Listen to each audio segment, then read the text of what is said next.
반갑습니다. 한 주일 동안 평안하셨습니까? 네.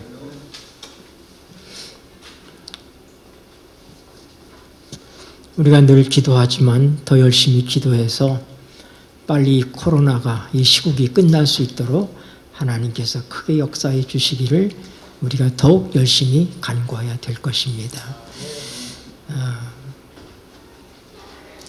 여러분, 그리스도인이 아니면 누가 이런 문제를 가지고 하나님께 기도하겠습니까? 우리가 아니면 기도할 사람이 없다고 하는 사실을 알아야지 됩니다. 그래서 우리가 이런 문제들을 위해서 하나님께 간절하게 끊임없이 기도해야지 될 것입니다.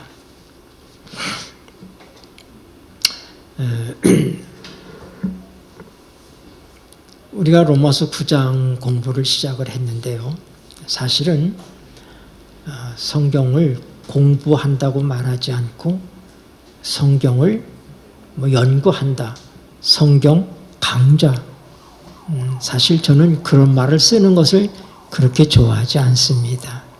왜냐하면 하나님의 말씀은 선포돼야 되는 것이고 그 말씀을 통해서 하나님께서 우리 각자에게 말씀해 주시고 우리의 삶에 적용시키고 그 일을 통해서 우리의 삶의 변화가 일어나게 하는 것이 하나님께서 말씀을 주신 목적인 것입니다. 말씀은 지식이 아닙니다. 이것을 우리의 머릿속에 차곡차곡 쌓아두기만 하면은 우리는 어떤 사람이 되느냐? 머리만 무거운 사람이 되는 거예요. 오늘 우리 로마서 9장 1절부터 3절까지 다시 한번 읽으시겠습니다. 내가 읽겠습니다. 시작.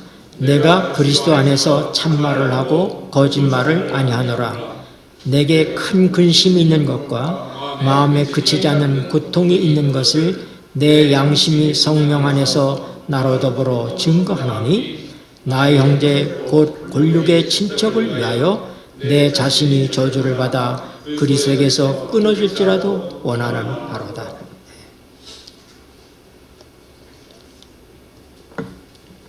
우리가 지난 시간에 이 말씀들에 표현되고 있는 이 어휘들을 중심으로 해서 함께 은혜를 나눴습니다. 빨리 진도를 못 나가고 또 한 시간을 같은 본문의 말씀으로 은혜를 나누게 된 것은 이 말씀들을 우리가 좀 더 깊이 생각하고 이 말씀이 사도 바울 자신의 고백이고 어쩌면은 굉장히 사적인 말씀처럼 보입니다. 그가 자기의 동족의 관계에서 갖고 있는 자기의 심정을 토로하고 있는 것입니다. 물론 이것은 여기서만 표현되는 것이 아니라 로마서 다음 장의 10장 1절에서도 또 11장 1절에서도 비슷한 말씀을 바울 사도가 하고 있습니다. 10장 1절에 보면 형제들아 내 마음이 원하는 바와 하나님께 구하는 바는 이스라엘을 위함이니 곧 저희로 구원을 얻게 하려 함이라. 그가 형제들아 그렇게 얘기합니다. 내 마음이 원하는 바와 내가 하나님께 구하는 바는 이스라엘을 위해서다. 내 동족 이스라엘을 위해서다. 너희가 구원받기를 원하기 때문에 그렇게 하는 것이다 라고 말하고 있는 것입니다. 11장 1절에도 비슷한 말씀입니다. 그러므로 내가 말하노니 하나님이 자기 백성을 버리셨느냐? 그럴 수 없느니라. 나도 이스라엘이니요 아브라함의 씨에서 난 자요 베냐민 지파라. 하나님께서 예수 그리스도를 거절했기 때문에 이스라엘을 버렸느냐? 아니다. 나도 이스라엘 사람이다. 나도 아브라함의 씨에서 난 자다. 내가 12지파 가운데 베냐민 지파의 사람이다. 내가 그런데도 예수 그리스도 안에서 구원을 얻지 않았느냐? 이스라엘을 하나님이 버리신 것이 아니다. 우리에게 희망이 있다. 우리도 구원받을 수 있다 하는 점을 강조하고 있는 것입니다. 왜 바울 사도는 이렇게 자기 동족들에 대해서 정말로 애끓는 심정으로 심정을 토로하고 있을까? 그는 그의 동족들이 그에게 상당히 적대적이라는 사실을 압니다. 우리 성경 한 절 봅시다. 고린도후서 1장. 네, 우리가 20절 말씀을 보겠습니다. 20절 말씀. 하나님의 약속은 시작. 하나님의 약속은 얼마든지 그리스도 안에서 예가 되니 그런즉 그로 말미암아 우리가 아멘하여 하나님께 영광을 돌리게 되느니라. 여러분, 하나님의 약속은 누구에게든지 제한이 없습니다. 근데 뭐예요? 손뼉이 혼자서 이렇게 하면 소리가 안 나잖아요. 그렇죠? 손뼉이 마주쳐야 소리가 나는 것처럼 하나님의 약속은 언제나 예스예요. 예예요. 그러나 어떻게 한다고요? 우리도 아멘 할 때 비로소 이게 약속이 우리에게 이루어지는 것입니다. 네. 오늘 이스라엘 백성들은 하나님의 약속을 받았던 백성들입니다. 그들은 선민이에요. 그런데 그들은 헛손질만 한 것입니다. 하나님의 손과 마주치는 일을 하지 않고 헛손질만 한 거예요. 네.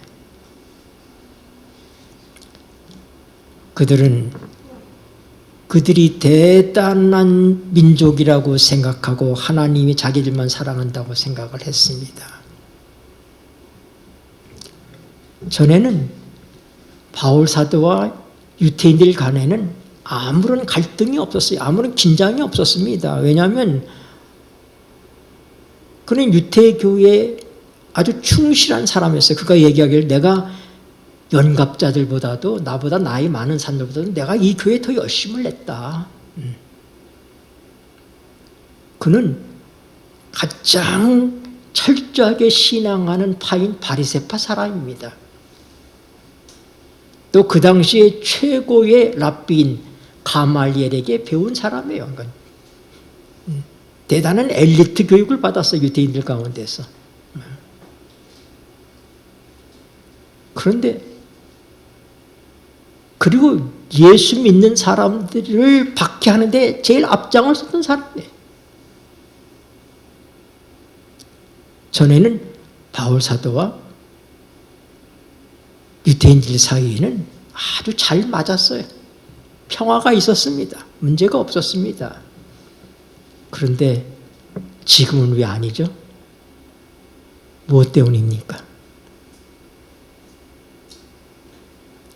복음 때문인 것입니다. 예수님 때문이에요. 고린도전서 1장 18절에 보면 십자가의 도가 믿지 않는 사람들에게는 미련하게 보인다고 그랬어요. 그걸 거절하는 사람들에게는 십자가의 도처럼 미련한 게 없는 것입니다. 네, 뭐 때문에 이 좋은 날에 여기 와서 이렇게 앉아서 시간을 보내야지 되고 교회 갔다가 헌금 내고 뭐 그런 짓들을 하고 왜 사느냐. 미련하게 보이는 거예요. 그러나 구원 얻는 자들에게는 하나님의 능력이 된다 그랬어요.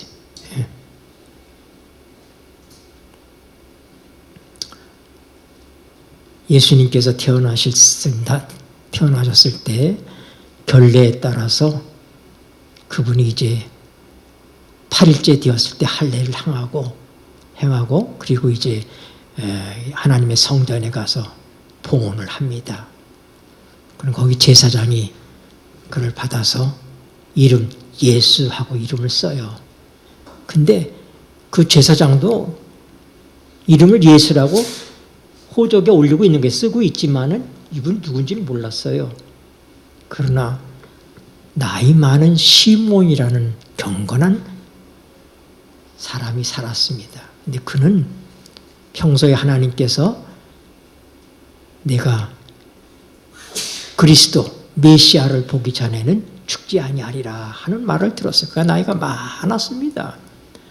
그런데 그를 인도하신 성령님께서 그를 어느 날 성전으로 인도했어요. 근데 그날 거기에 누가 계셨어요? 예수님 아침 와 계셨어요. 그가 성령의 감동을 받아가지고 예수님을 품에 안았습니다. 그리고 그렇게 기도합니다. 대주제여 하나님, 이제 이 종을 평안히 놓아주시니 감사합니다. 내 눈이 주의 구원을 보았습니다. 그가 주의 구원을 보기 전에는, 그리스도를 보기 전에는 죽지 아니라 하리라 그렇게 말씀하셨는데 나이가 점점 많아지니까 이제 고령이 됐어요. 그런데도 그가 죽지 않는 이유가 뭐예요? 예수님을 아직 보지 못했기 때문에. 근데 드디어 하나님 성전에서 기다리는 예수님을 그가 품에 안은 것입니다. 대주제여 감사합니다. 이제 저를 평안히 놓아주시겠군요. 내 눈이 주의 구원을 보았습니다. 예수님 우리의 구원이십니다. 그리고 그가 얘기합니다. 이는 많은 사람의 패함과 흥함을 이어서 세운 사람이다. 여러분, 이 세상에 사는 모든 사람들은 개인적으로 예수님 앞에 직면할 수밖에 없습니다. 그리고 어떤 사람은 예수 그리스도를 영접함을 통해서 그는 흥하게 될 것이고 영원한 생명에 들어갈 것이지만은 예수 그리스도를 거절하는 자에게는 영원한 멸망이 패함이 있다 이 말입니다. 그래서 이 시몬은 얘기하기를 이 아이를 통해서 어떤 사람은 패하고 어떤 사람은 흥할 것이다 그렇게 얘기했어요.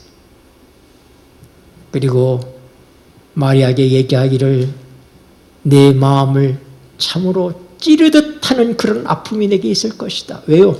십자가를 통해서 마리아가 그 경험을 하는 것이죠. 네? 그러면서 얘기하기를 이는 모든 사람의 속을 드러내게 하려 하심이라. 여러분은 예수님이 어떤 분이십니까? 예수님 앞에서는 세상은 둘밖에 없는 것입니다. 그를 영접하는 자와 그를 영접하지 않는 사이에 분명한 간격이 있고 영원한 간격이 만들어집니다. 누구는 흥할 것이고 누구는 패할 것입니다. 십자가가 도가 멸망하는 자들에게는 미련한 것이요 구원은 우리에게는 하나님의 능력이 된다. 왜 바울 사도와 유대인들이 그렇게 큰 간격을 갖게 되었는가? 옛날에는 평화로웠고 그들이 다 하나로서 움직였는데 왜 지금은 적대적인 관계가 되었는가? 바울 사도가 참된 그리스도인이 되었기 때문입니다. 그는 유대교를 통해서 하나님을 섬겨왔지만은 그러나 그의 흐려졌던 눈이 밝아지면서 눈꺼풀이 떨어지고 그는 성경에 예언되어 있는 메시아를 보게 된 것입니다. 그리고 예수 그리스도가 바로 예언된 그 메시아라는 사실을 알게 된 것입니다.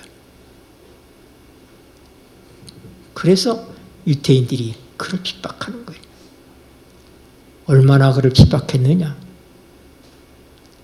유대인들에게 가장 무서운 이 체벌 가운데 하나가 매로 때리는 겁니다. 근데 40대까지는 때리지 말라 이거예요.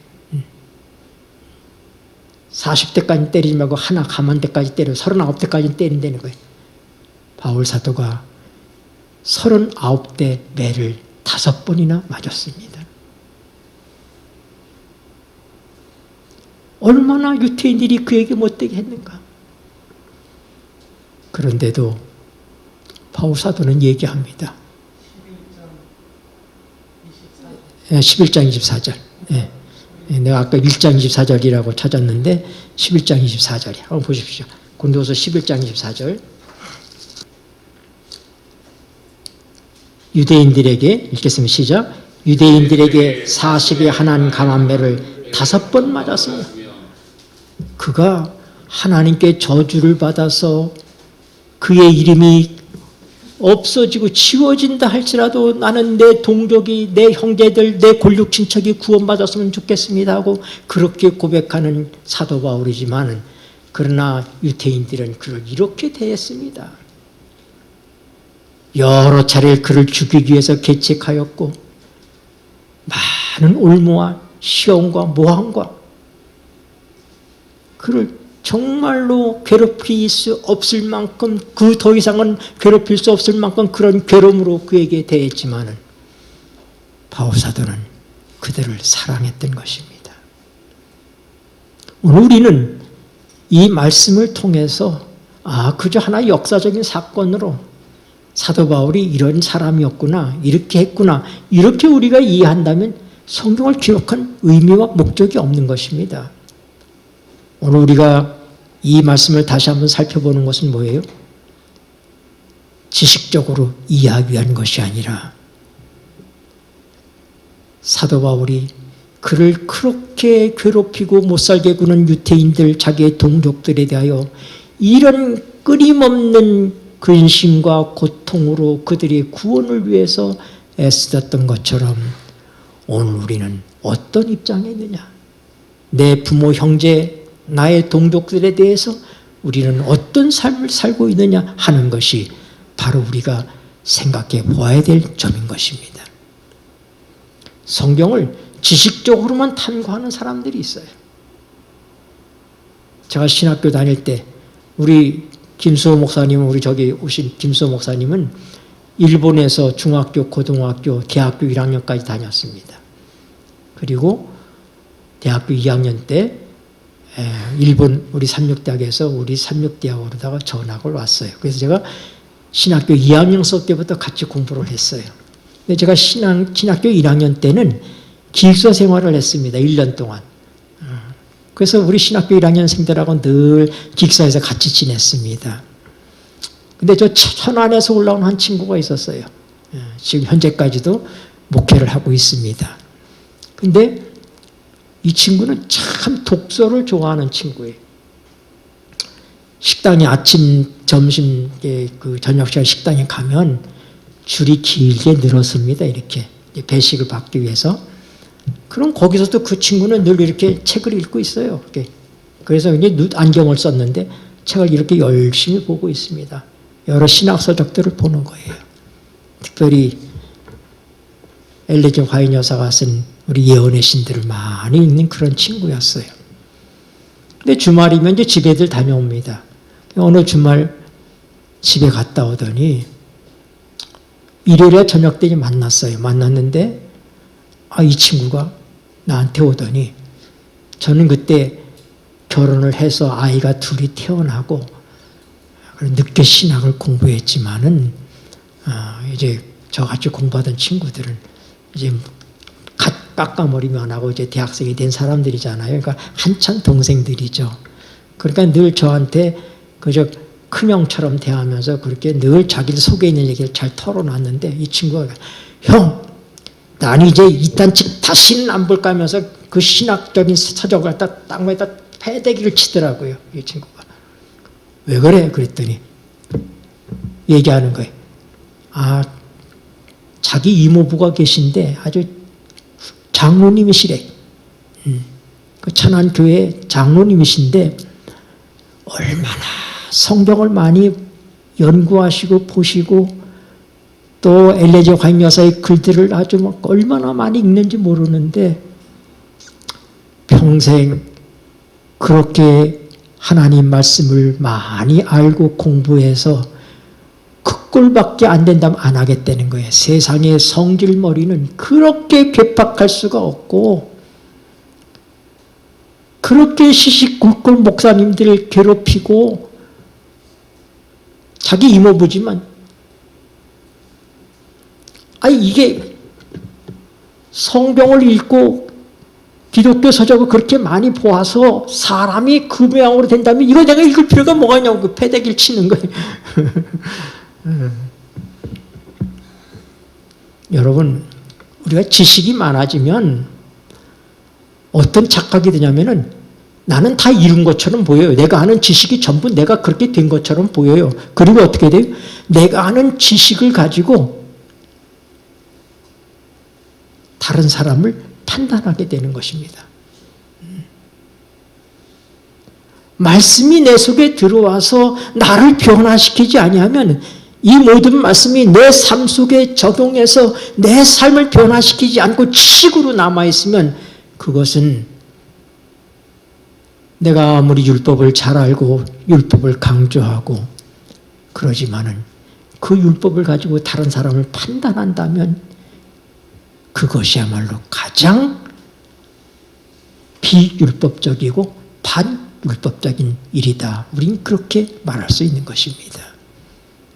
그래서 여러분들은 성경을 공부할 때에 이 성경을 연구할 때에 단순히 지식적으로 이해하지 마시고 이것을 나의 삶 속에 적용하게 되길 바랍니다. 사도 바울이 자기를 그렇게 미워하고 핍박하는 자기의 동족들을 위해서 내가 구원받지 못할지라도 내가 저주받아서 하나님으로부터 그리스도부터 끊어질지라도 저들이 구원받을 수 있다면 나는 그렇게 하겠다. 내가 참말을 하고 거짓말을 하지 않는다.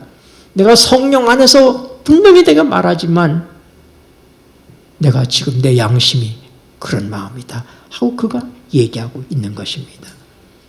오늘 우리는 이 말씀을 접하면서 우리는 어떻게 살아야지 되는가? 여러분, 우리는 본래 형제들이라고 하나밖에 없었어요. 우리가 부모로부터 그냥 형제가 되고 그리고 우리 한 민족, 한 동족, 친척들 우리가 그렇게 구성된 사회 속에서 살던 사람들이었습니다. 그러나 예수 그리스도가 우리에게 오면 그리고 우리가 거듭나게 되면 우리가 전혀 새로운 가족 제도가 우리에게 만들어집니다. 우리 안에 믿음의 형제들이 생깁니다. 내 육신의 형제들도 여기 사도 바울이 그래서 형제라고 하는 표현을 쓸 때에 형제들 그러면 이게 내 혈족을 얘기하는 것인지 믿음의 형제들을 얘기하는지 모르잖아요. 그래서 어떻게 내 형제들 골육 친척이라고 얘기한 거예요. 그냥 형제라고 얘기하지 않고 사도 바울에게 골육 친척이 있었던 것처럼 그의 육신의 형제들이 있었던 것처럼 믿음의 형제들이 있습니다. 우리도 마찬가지예요. 우리가 예수 그리스도를 믿는 순간 우리는 예수님 안에서 한 가족이 되는 것입니다. 우리의 형제와 자매들이 생긴 것입니다. 그런데 참 놀라운 것은 이 복음이라고 하는 것은 어떤 면에서 대단히 배타적입니다. 왜냐하면 모든 것의 우선순위를 우리는 복음 안에서 하나님 중심에 두기 때문입니다. 성경은 사도 바울이 얘기하기를 우리가 모든 권세는 하나님이 세우는 거기 때문에 너희가 그 권세에 복종하라고 얘기합니다. 그러나 단서가 없습니다. 뭐예요? 주 안에서. 우리가 부모에게 효도할 것을 가르칩니다. 그러나 뭐라고요? 주 안에서. 예수님께서는 마태복음 10장 34절에서 이렇게 도전적인 말씀을 하십니다. 한번 찾아보실까요?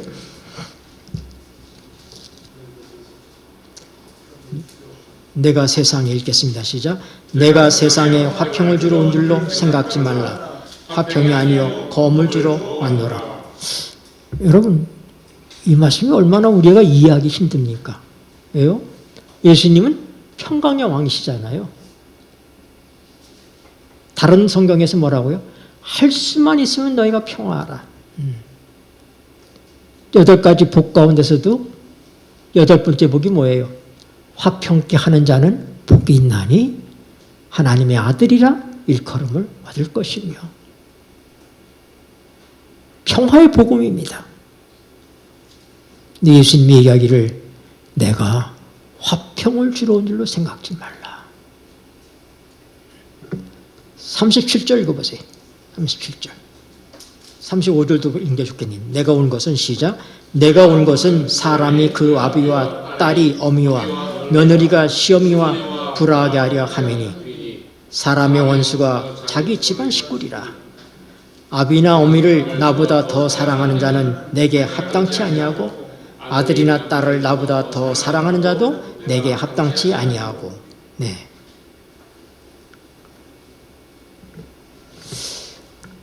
여러분 이 말씀을 어떻게 이해하십니까?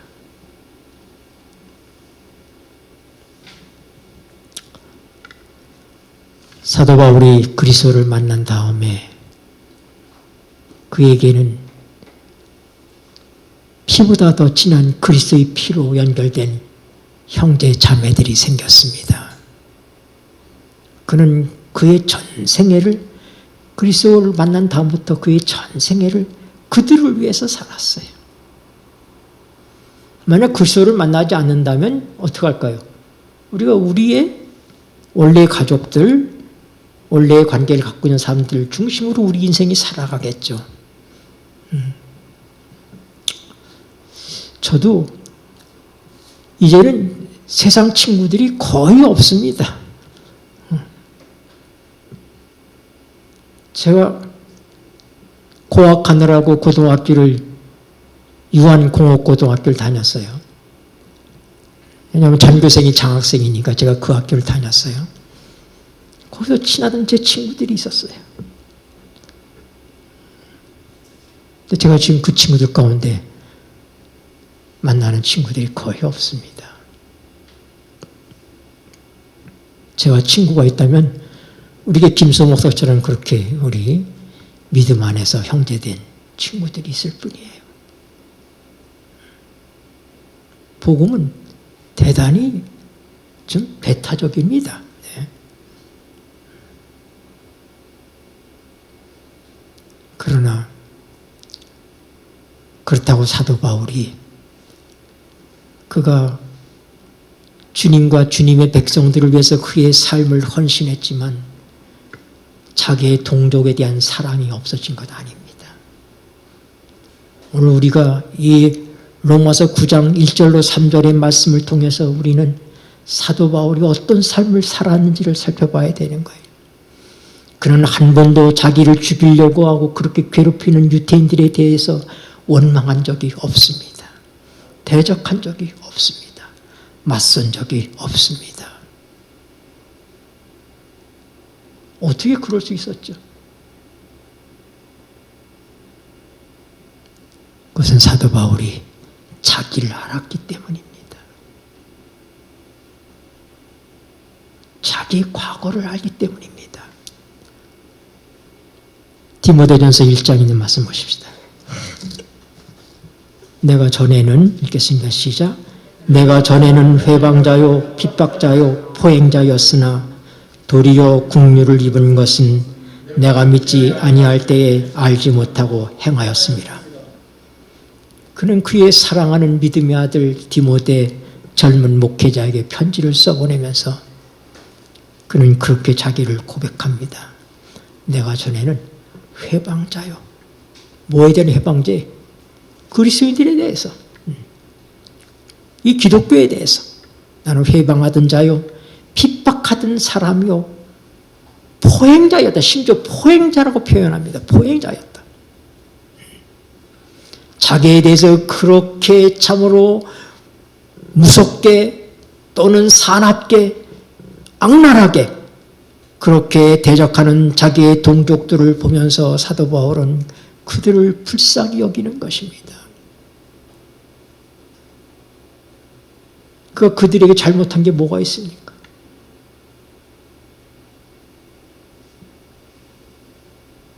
그는 자기를 알기 때문에, 자기가 몰라서 그랬기 때문에,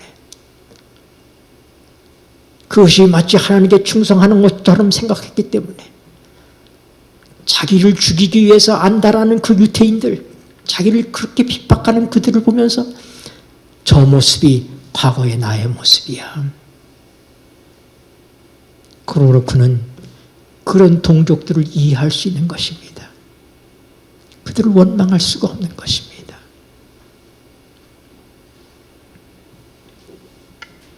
왜 우리 예수님께서는 베드로에게 십자가에 달려 돌아오시 전날 밤에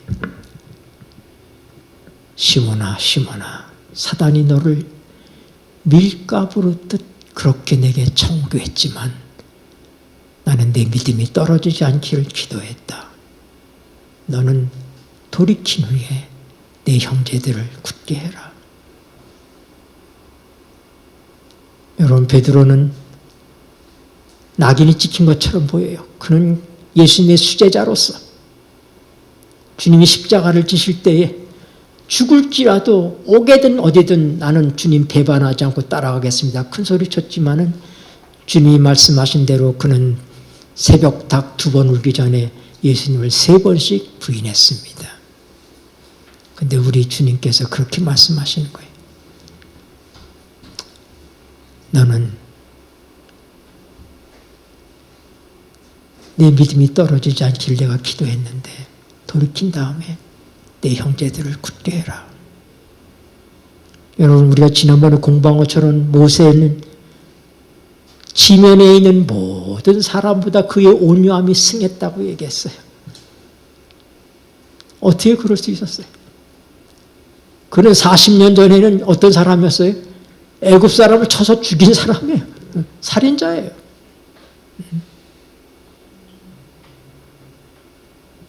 하나님한테서 훈련받아서 사람이 변하는 것입니다. 모세가 마온산 먹었을 때 하나님께서 그를 불러서 쓰셨다면 아마 가나안에 들어간 이스라엘 백성은 절반도 못 들어갔을 거예요. 왜냐하면 다 죽여버렸을 테니까.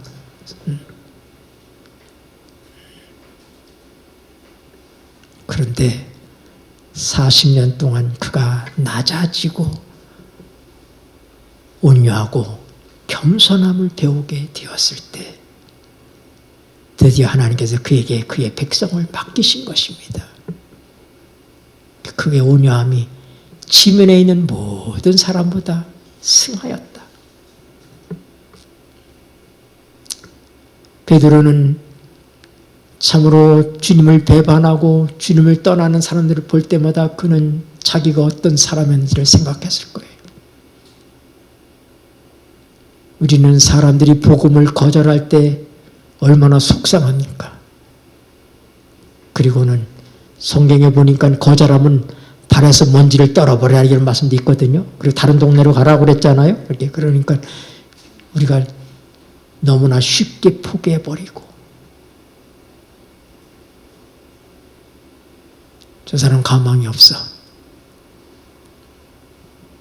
이제 그럴 때가 얼마나 많은가. 근데 여러분, 복음은 인간의 상식과 지식으로 받아들여질 수가 없습니다. 고린도전서 2장 14절 보십시다. 고린도전서 2장 14절. 육에 속한 사람은, 읽겠습니다. 시작. 육에 속한 사람은 하나님의 성령의 일을 받지 아니하나니 저에게는 미련하게 보이며 또 깨닫지도 못하나니 이런 일은 영적으로 하여 분별함이니라. 아멘. 사람은 말로 설득되지 않습니다. 우리가 성경의 분명한 진리들을 제시하고 가르치면 사람들이 잘 받아들일 것처럼 생각하다 그렇지 않습니다. 왜냐하면 이것은 영적인 일이기 때문에, 그건 하나님에 속해 있는 건 영적인 일이기 때문에 시험 공부는 우리가 공부해서 열심히 한 거에 대한 결과가 나오지만은 이거는 성경을 열심히 공부한다고 깨달아지는 게 아닙니다. 이것은 하나님의 성령의 역사가 있어야 되는 거예요. 하나님께서 우리에게 영적인 눈을 띄워주시고 우리의 심령의 변화를 통해서 이걸 받아들이게 할 때면 받아들일 수 있는 것입니다. 하나님의 성령이 역사하기 전까지는 우리의 눈이 수건에게 가린 것처럼 그렇게 가려져 있다고 그랬어요. 그러므로 주의 복음을 전하여도 깨닫지 못하는 사람들을 우리는 이해할 필요가 있는 것입니다. 왜냐하면 그들이 아직도 육에 속한 사람들이기 때문에, 육신에 속하여 있기 때문에 영적인 일을 분별할 수가 없는 것입니다. 제가 다문화 센터에 있을 때 처음에는 제가 찾아서 나가서 봉사를 해야 될 입장이었어요. 근데 나중에는 그럴 필요가 없었어요. 그러지 않아도 우리가 감당할 수 없을 만큼 사람들이 도움을 요청하니까. 근데 저는 주로 밖으로 나가 다니기 때문에 그 사무실에서 어떤 일이 벌어지는지를 잘 몰라. 나중에 보고를 받게 되는데 제가 직원들한테 어떤 때 눈물이 빠질 정도로 야단을 칩니다. 그건 뭐냐면은 도움을 받으러 왔던 외국인들을 그냥 돌려보냈다고 할 때 저한테 그렇게 심한 꾸중을 받았어요. 내가 뭔데 그 사람을 그냥 돌려보냈느냐.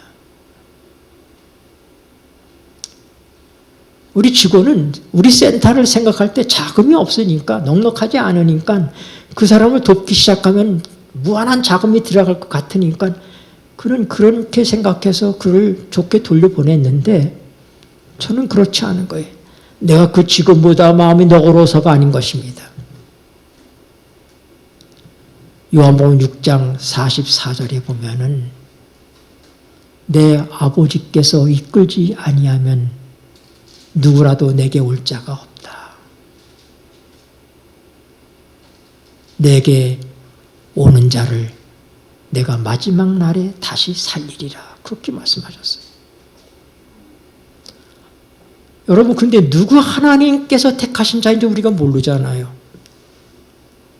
구원받는 사람은 하나님이 이끄시는 자들인 것입니다. 하나님이 보내신 자들만 예수님에게 올 수가 있습니다.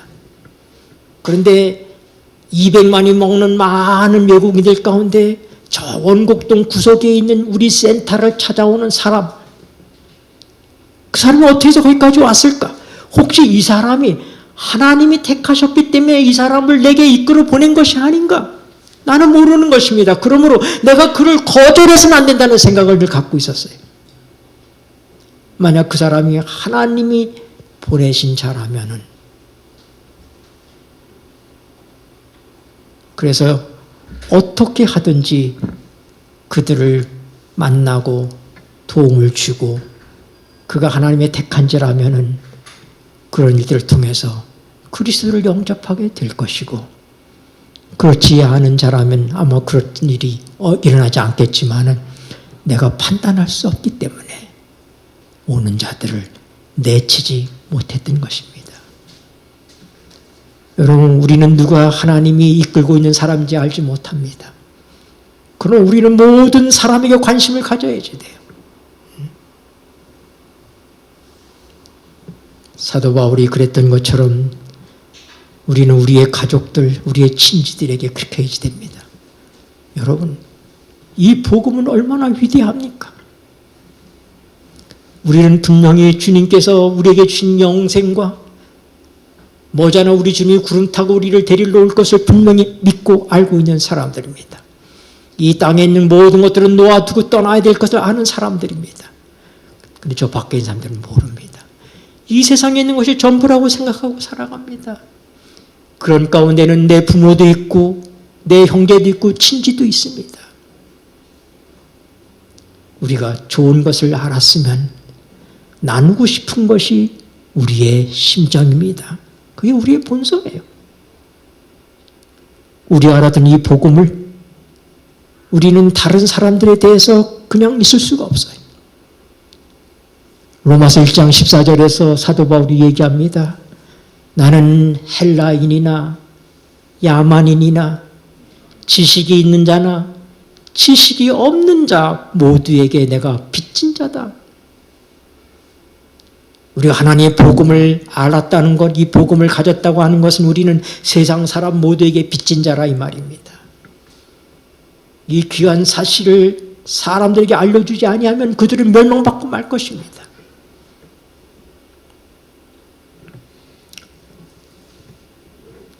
저희 어머님이 20살에 시집을 와서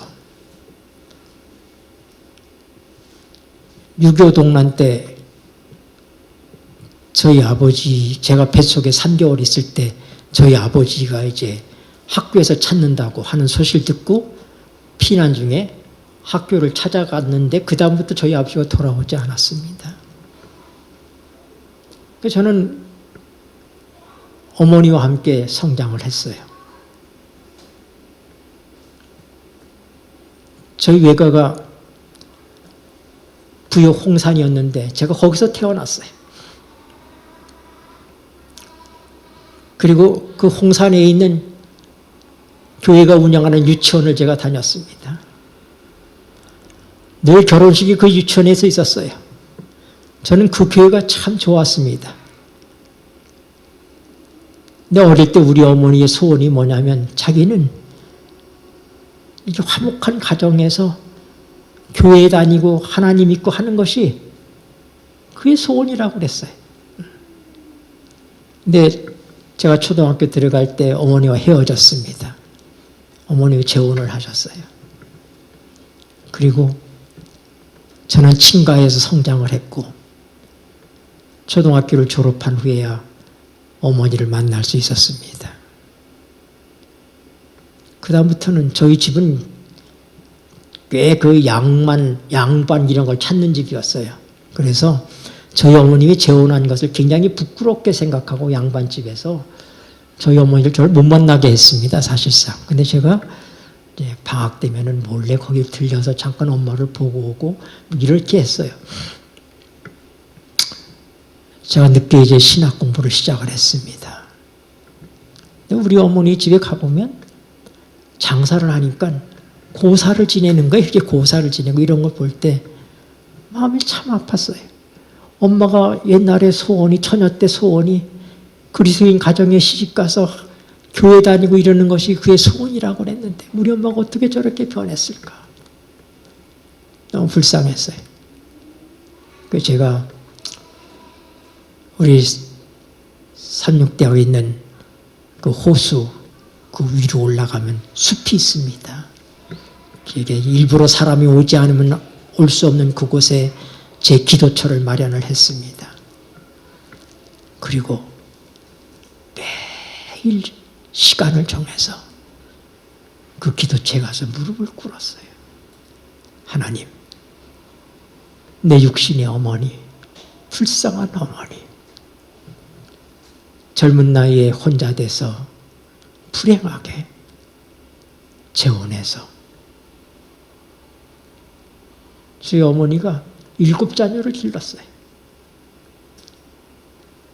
부인이 둘이 있었는데 둘이 다 태어나서 거기에 있는 자녀들이 5이 있었습니다. 그리고 저희 어머니가 가서 둘을 낳아서 7을 길러줬어요.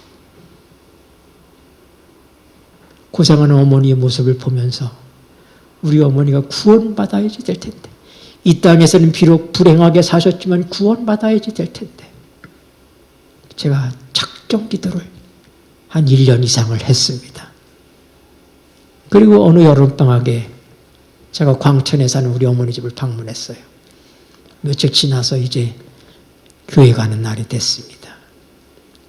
제가 차려입고 교회를 가니까 우리 어머님이 어느새 다 화장하고 준비를 다 마치고 말쑥하게 한복을 입으시고 영수야 나도 데려가라. 나도 교회 가련다. 제가 우리 어머니한테 교회 가자고 한마디도 한 일이 없어요. 단지 제가 기도했어요. 1년이 넘는 시간 동안 내 어머니의 구원을 위해서. 그랬더니 스스로 따라 나서셨어요. 교회 집사가 되고 교회에서 생활하시다 세상을 떠나셨습니다.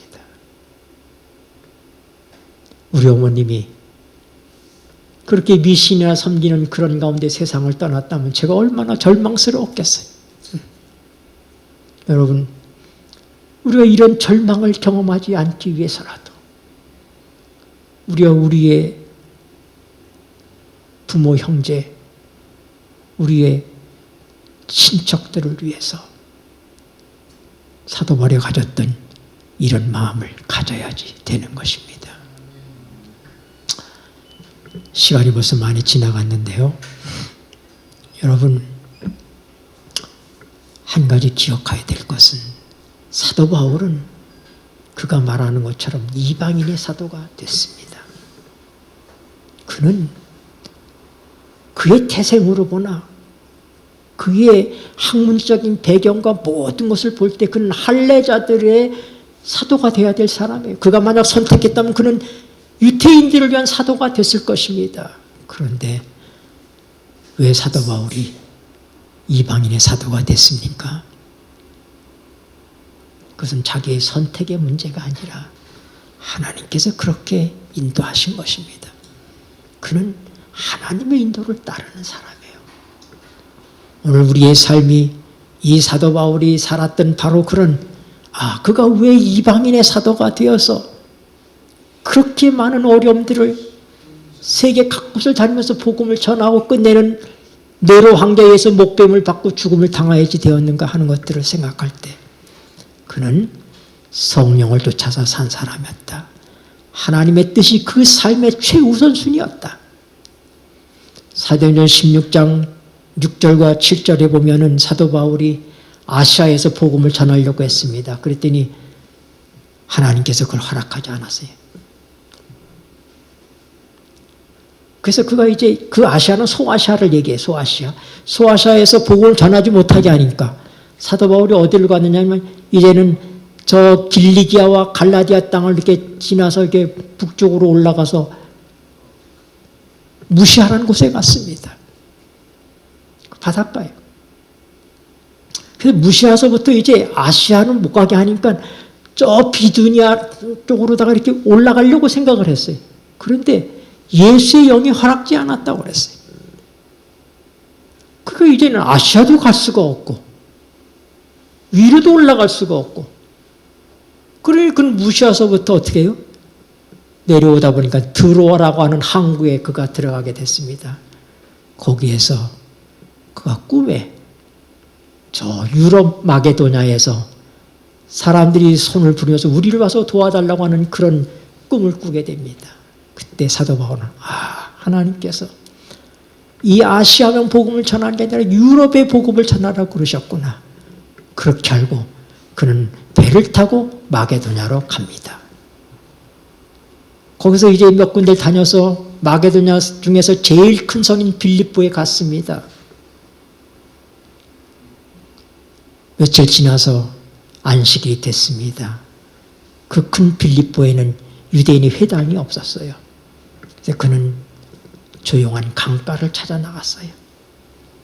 그가 조용하게 안식일을 보내기 위해서. 근데 거기서 마침 유대인 여자, 그도 안식일을 지키러 강가에 나와 있다가 바울을 만납니다. 그래서 루디아를 전도했어요.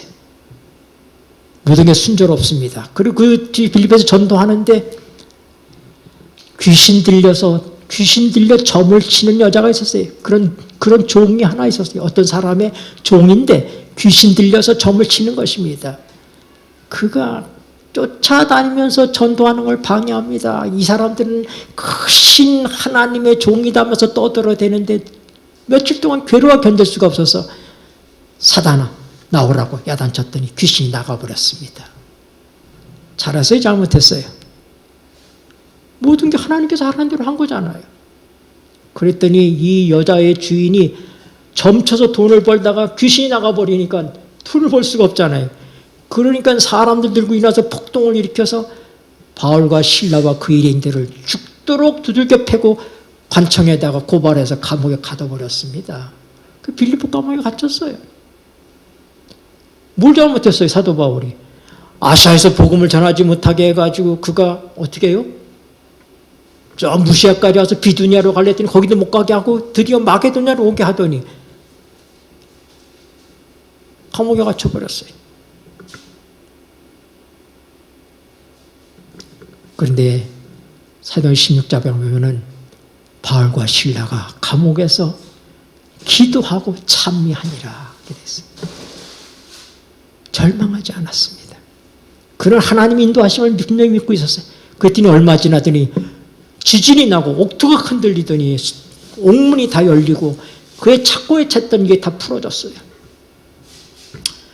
간수가 졸다가 깜짝 놀래 보니까 난리가 난 거예요. 그 당시에는 죄수의 이 착고와 간수의 이 신체에다가 그것을 연결해 놓고 있는 거예요. 그래서 도망가지 못하도록. 만약에 죄수를 놓치면 그가 대신 죽어야 되는 거예요.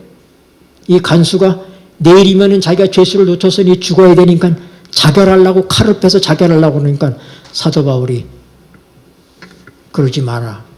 우리가 다 여기 그대로 있다. 이 간수가 너무나 놀란 거예요. 그래서 그가 그때 얘기합니다. 선생들아, 내가 어떻게 하여야 구원을 얻겠습니까? 그때 사도 바울이 한 말이 뭐예요? 주 예수를 믿으라. 그리하면 너와 네 집이 구원을 얻으리라. 간수가 그 밤에 그들을 자기 집으로 데리고 가서 채찍에 맞아서 상한 몸을 다 치료해주고 음식을 주고 먹게 하고 그 밤에 말씀을 전했더니 그 식구들이 그 밤에 침례를 받았습니다. 왜 그가 감옥에서 도망가지 않았을까요? 그는 간수의 운명을 아는 것입니다. 자기들이 도망가면 간수가 죽음을 당하게 된다는 사실을 압니다. 간수는 거기에 감동을 받은 거예요. 이 사람들이 보통 사람이 아니라는 걸 알았어요. 그리고 그가 구원을 받습니다. 아무라도 내 아버지께서 이끌지 아니하면 내게 올 자가 없다. 바로 이 간수는 하나님이 이끌고 계신 사람이었어요. 선택받은 사람이에요. 감옥에 가지 않고는 그 사람을 만날 수가 없어요. 그 가정을 구원할 길이 없는 것입니다. 사도 바울은 그것이 어디든 하나님의 뜻이면 순종할 것입니다. 이방인의 사도가 된 사도 바울, 그래서 동족들에게 배척을 당했던 그 사도 바울을 생각하면서 오늘 우리가 배워야 될 가장 중요한 일을 우리는 어떻게 해요? 주님이 인도하시는 대로 따라가는 삶을 살아야지 된다. 그것이 참으로 우리에게 평탄한 길이든지 험지가 되든지 어느 곳이든지 가야 된다. 기도하시겠습니다.